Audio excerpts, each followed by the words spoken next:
The prophets have been foretelling for years the great revival coming to America in ways it has never been seen before. Have we reached the fullness of times? Do all the pieces to the puzzle of prophecies old and new finally connect? What is God's agenda for America? Let's go on a prophetic journey and find out.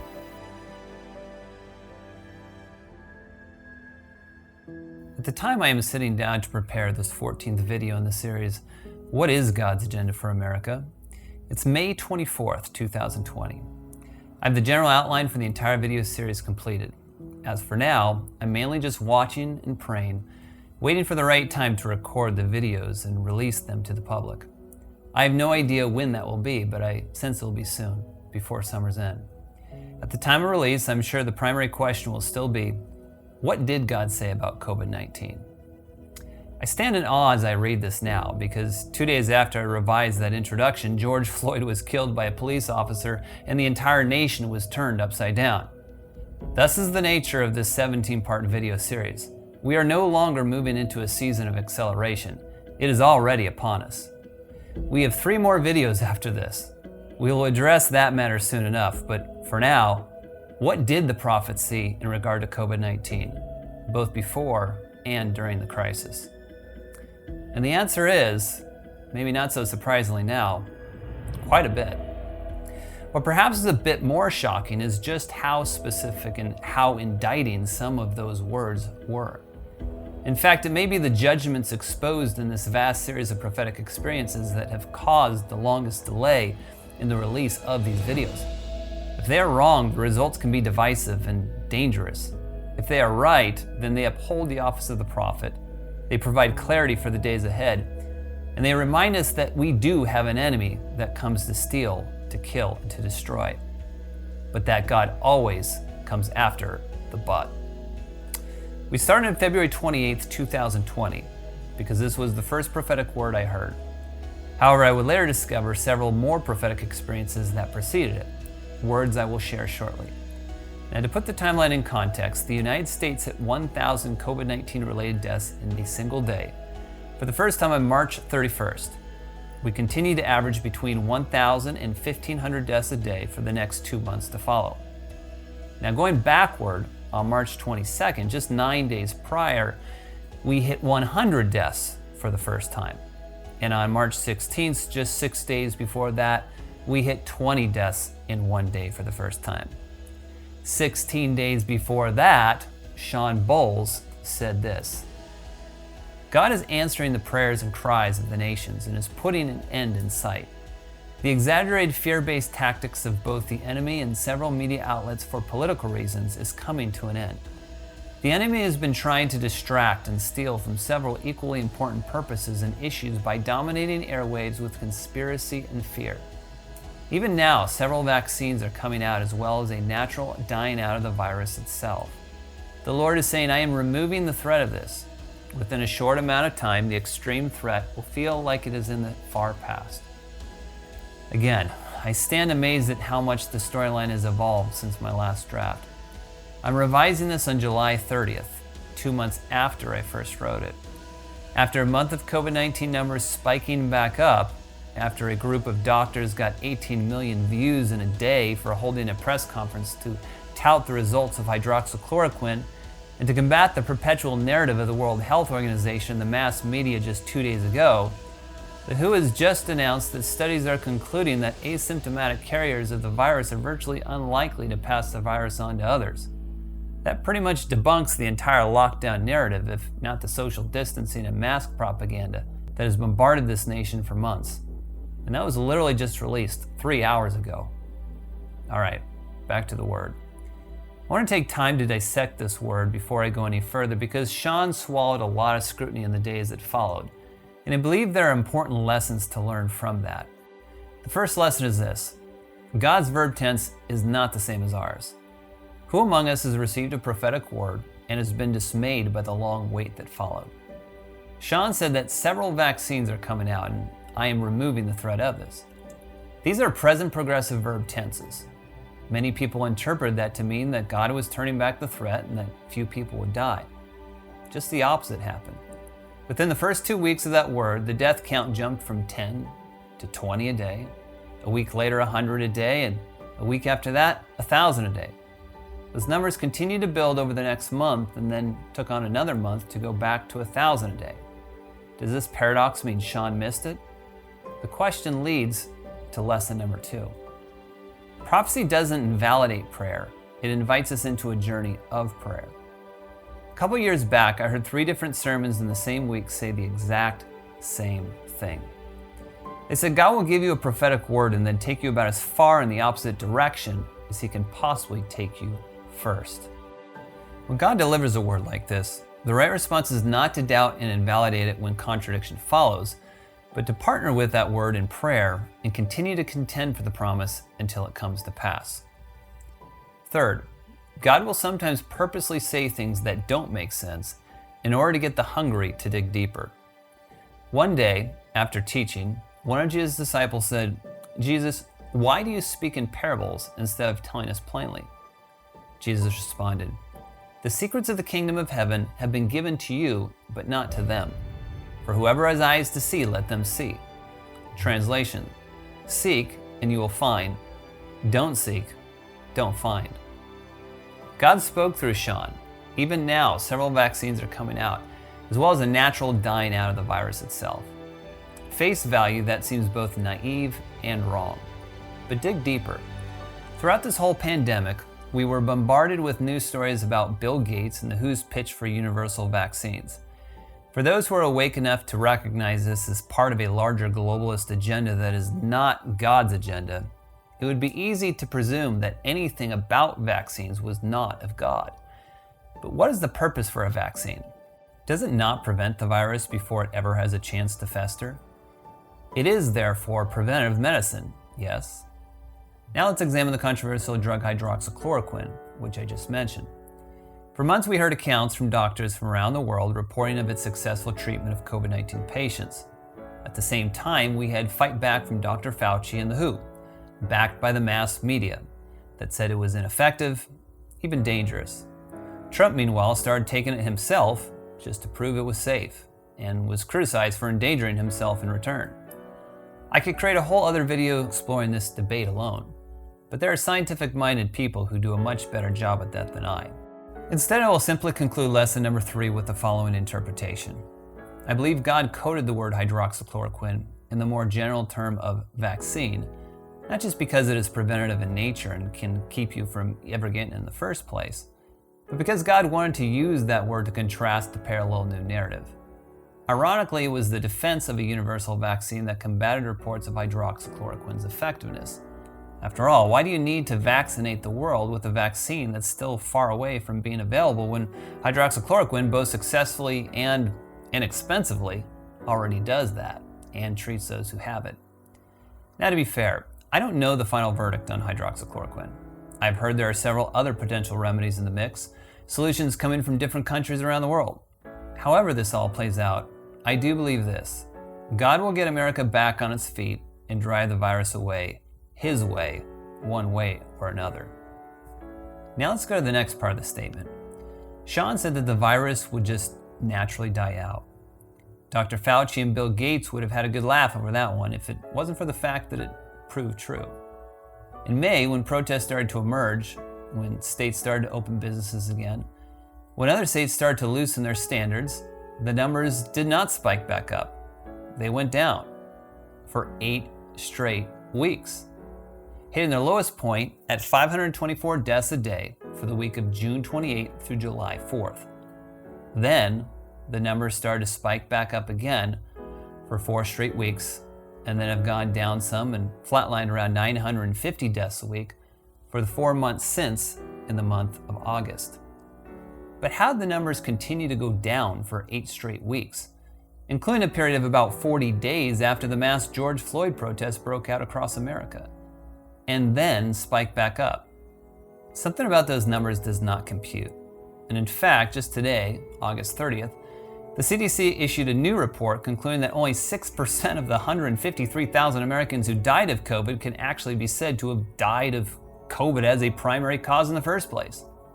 In other words, the other 94% had prior diagnosed conditions that were at best inflamed by COVID. Well, we learned in the end that the numbers were inflated and that Sean's forecast was more right than we were led to believe. Only time will tell. Finally, from this prophecy, we see that God will sometimes foretell an event to highlight a more disguised parallel feature. Sean said the exaggerated fear-based tactics of both the enemy and several media outlets for political reasons is coming to an end. The enemy has been trying to distract and steal from several equally important purposes and issues by dominating airways with conspiracy and fear. While it wasn't obvious at the time, I believe with God's divine hindsight, He wanted us to eventually see and interpret these words like this. The enemy has seen the great and awesome plans I have for America and has done everything he can to stop it. Do not listen to his taunts, for the media will cover the earth with fear-based lies and manipulation of data and storylines. Do not listen to the noise and the confusion, because the enemy only seeks to destroy what I have begun and will continue to do through 2020. The primary news story seems to be the global pandemic that is ravaging the earth, but I tell you the truth. The bigger storyline is the false news narrative the media has spun to put the nation back into the wrong hands. They will not succeed. Now, I'd already told you in an earlier video of the first prophecy related to the virus. Months before anyone had ever heard of COVID-19, Chuck Pierce foretold in September 2019 a plague that would test the earth from February through April 2020 that would be like a Passover in the truest sense of the word. I mean, can you get any more spot on than that? But as obvious as that word sounds, it is still worthy of further reflection. On January 30th, the WHO declared a global state of emergency. The next day, in the midst of his own impeachment hearing, Trump ordered restrictions on international flights. The next day was February 1st. Now, while it took time for concerns to grow, the allegorical shit hit the fan, so to speak, when on March 11th, NBA All-Star Rudy Gobert tested positive for COVID-19. Later that same evening, news broke that megastar Tom Hanks had tested positive himself. By the end of the weekend, Broadway, Disneyland, and every major sports league had shut down. Over the next weeks that followed, almost every school across the nation had followed suit. As I already stated, on March 31st, we hit 1,000 deaths a day for the first time. And on April 31st, we had 1,891 deaths in a given day. The 3 days that preceded it averaged 2,200 deaths a day. Chuck Pierce said that we would be tested from February through April, but the virus had hardly lifted by that time. Why did God show him those 3 months rather than, say, March through May? To answer that question, let's go to prophetic word number 3. Now, this is perhaps the most brilliantly bizarre prophecy of them all, and I say that for several reasons. First, it was not given to an established prophet, but rather to the 7-year-old son of one, Will Ford. Second, the word came in the form of a dream, a repeated dream, a dream that repeated for 7 straight nights. Third, I say this because of a pinpoint accuracy that even surpasses Chuck Pierce's work. In mid-April 2020, Ford's son had a dream that a giant plant was suffocating the earth when a lamb roared like a lion and devoured the plant. The dream then ended with the words, "This ends April 30th. Now, while the dream did not directly identify the plant as COVID-19, it doesn't take a degree in dream interpretation to discern. Furthermore, by the 4th night, the dream started to subtly change. While all the other features remained the same, with each dream that followed, the plant's sucking tentacles got smaller and its grip became lighter. In each case, the dream always ended the same. For 7 straight nights, the words resounded, "This ends April 30th. Now let's go back to the lessons we learned from Sean's dream. First, God's verb tense is not the same as ours. According to Worldometer, 1,897 Americans died of COVID-19 on May 1st. While the numbers gradually started to decrease after that, they continued to be more than 1,000 deaths a day for more than a month to follow. Does this boy's dreams prove that he just had too much pizza the night before? Or I should say the month before? I don't think so. Remember, lesson 2, prophecy is an invitation to go on a journey of prayer. The right response of God's people was not to shake their head and say, Well, I guess he was wrong. But to pray until he was right. So let's now tie this boy's dreams and Chuck Pierce's words together, especially concerning the time frame. Chuck said that the earth would be tested from February through April. The dream said this ends April 30th, but the virus continued to kill long after that. How do we reconcile this? First, Chuck said that this would be a Passover in the truest sense of the word. Well, that was exactly what happened. The whole world was quarantined through the entire season of Passover, just as the Israelites were commanded to place the blood of the lamb over their doorpost as the angel of death passed over the houses of Egypt. Now, this takes on even more significance when you consider the larger context. What followed the original Passover? Was it not the release of the Israelites from slavery? Was it not the fulfillment of the promise God gave Abram 430 years earlier? Was it not the pretext for the subsequent confrontation at the Red Sea? Yes, I believe God capped his timeline with Chuck and the dreams of this young boy at the end of April for a reason. I believe it is because God was leading his people to a crossroads. Put another way, he was leading us to the road to cross over. What do I mean by that? The 1st of May represented an important turning point for America. On April 15th, the first protest to grab national attention arose in Michigan to combat the harsh lockdown legislation. In the weeks that followed, similar protests erupted throughout the nation. By May 1st, certain states started to set foot in the Red Sea, so to speak, and dared to reopen businesses. The most significant stride forward was when our Commander-in-Chief Donald Trump signed an executive order on April 22nd, prohibiting any state from preventing churches their constitutional rights to assemble.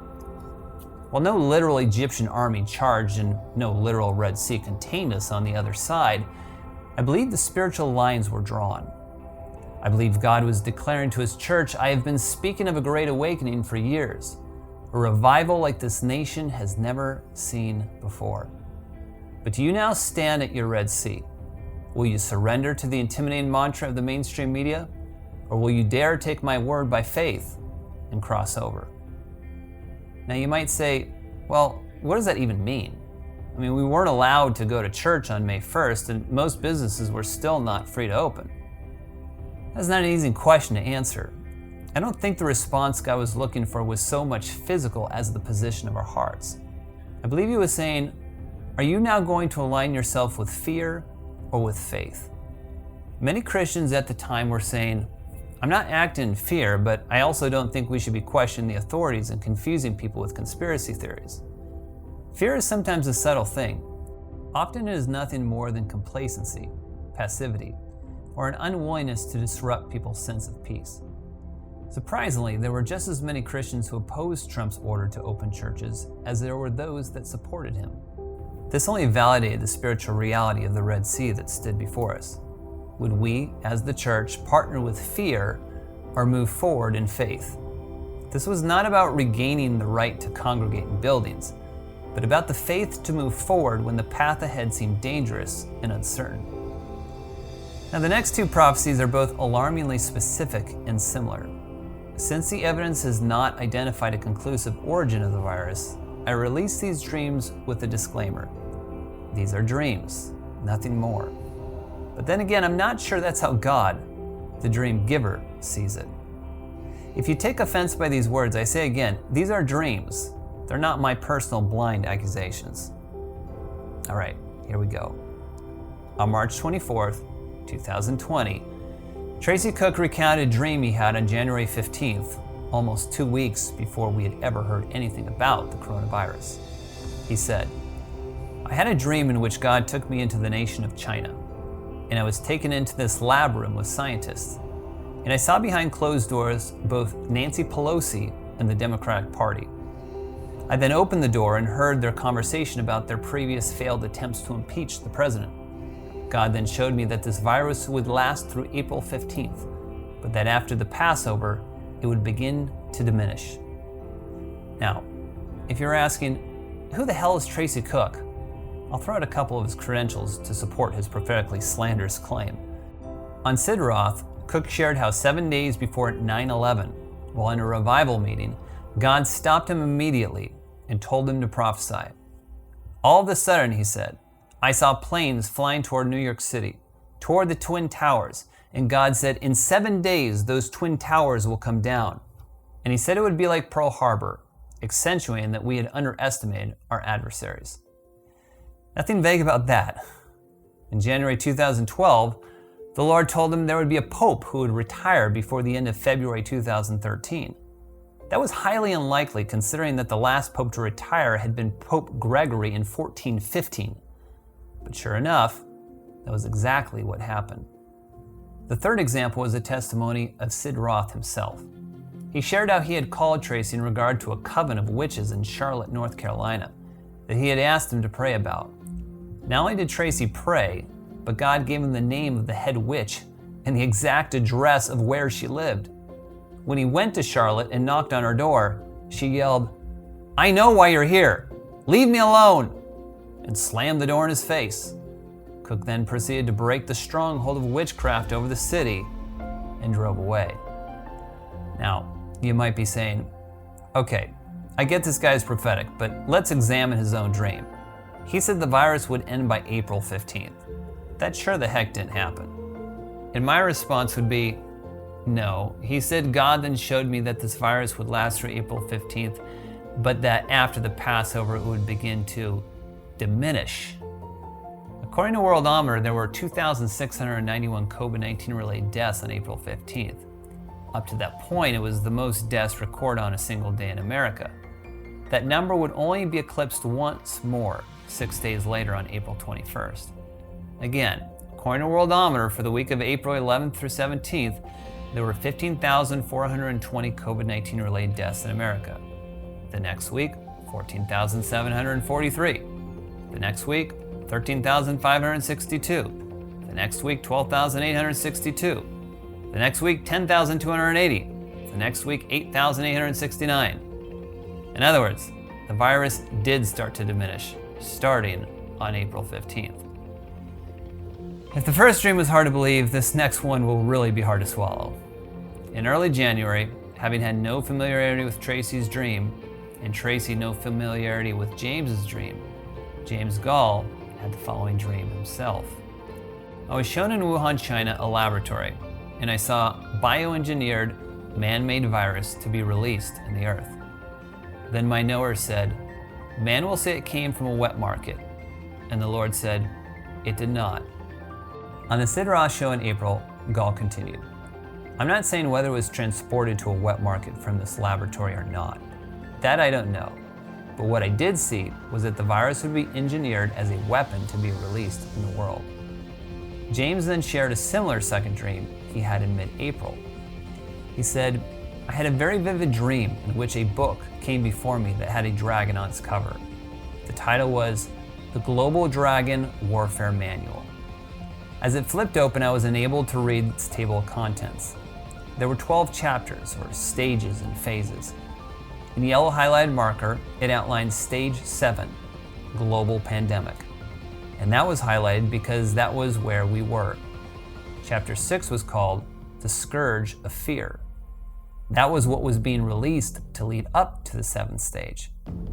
Then I saw into the 8th chapter, and it said Global Economic Collapse. I will end on that note, not because I want to end on a downer, but because I want to use this as a context to convey the big picture. To whatever degree you believe in the benevolence of Dr. Fauci and the WHO, Bill Gates, or the strict lockdown measures by liberal governors in America, there is a spiritual reality underlying their decisions. To whatever degree you believe Cook or Gall's dreams were symbolic and not literal, let me again reiterate, there is a spiritual reality at play. Whether the Chinese Communist Party and Nancy Pelosi plotted together, or whether the virus was even intentional at all, we can be confident of this. Sure the hell was intentional in the spirit realm. Make no mistake about it, Satan has an agenda too. And his agenda was a global pandemic and a subsequent global economic depression. The CCP and the Democratic Party, meanwhile, played right into the enemy's hands. The good news is this: God wins and Satan loses. Where is this ultimately going? I cannot say. Who is ultimately steering the ship? I can say with confidence. God has an agenda for America. and it's about to sweep over this land like a tsunami. Haman may have set the gallows, but Esther's about to be crowned. Thank you for listening to What is God's Agenda for America, Part 14. Please join us next time for What is God's Agenda for America, Part 15. Jeremiah Johnson, like the prophets of old.